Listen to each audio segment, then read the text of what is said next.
ഇപ്പൊ ഞങ്ങൾ ഡിവോഴ്സാണ്. ആള് വേറെ കല്യാണം കഴിച്ചു. ഞാനും എന്റെ കുഞ്ഞുമായിട്ട് അച്ഛന്റെ അമ്മയുടെ അടുത്താണ്. ഇപ്പം പിന്നെ ഭയങ്കര ബുദ്ധിമുട്ടും കാര്യങ്ങളൊക്കെ ആയിട്ട് ഞാൻ തിരക്കാനും എടുക്കാനും ഒന്നും പോയിട്ടില്ല, വിളിക്കാനോ സംസാരിക്കാനോ ഒന്നും പോയിട്ടില്ല. പക്ഷെ എനിക്കൊരു പാഠം കിട്ടി അതിലൂടെ.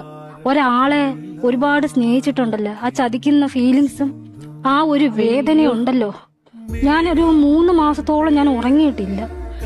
ഏറ്റവും കൂടുതൽ എനിക്ക് വിഷമമായെന്ന് വെച്ച് കഴിഞ്ഞാൽ ആളുടെ കല്യാണം കഴിഞ്ഞു, വേറെ കല്യാണം കഴിഞ്ഞു, 2 മക്കളായി കഴിഞ്ഞ ശേഷമാണ് ഞങ്ങൾ ഡിവോഴ്സ് ആവുന്നത്. കല്യാണം കഴിഞ്ഞതിന് ശേഷം ആൾ എൻ്റെ അടുത്ത് പറഞ്ഞതെന്ന് വെച്ച് കഴിഞ്ഞാൽ, കല്യാണം കഴിഞ്ഞ അന്ന് രാത്രിയിൽ എന്നെ വീഡിയോ കോൾ വിളിച്ച് എന്നെ കാണിച്ചു തന്നു. എനിക്കങ്ങ് സഹിക്കാൻ പറ്റുന്നതിൻ്റെ അങ്ങ് അപ്പുറമായി പോയി. കാരണം ഞാൻ ഇറങ്ങി പോയിട്ടാണല്ലോ എനിക്കിത് പറ്റിയെന്നുള്ളൊരു വിഷമം എനിക്ക്. നാട്ടുകാരുടെ കളിയാക്കലെന്ന് വെച്ച് കഴിഞ്ഞാൽ എൻ്റെ പൊന്നെ സഹിക്കാൻ പറ്റത്തില്ല. എൻ്റെ ദൈവമേ, അമ്മാതിരി കളിയാക്കുമായിരുന്നു എന്നെ.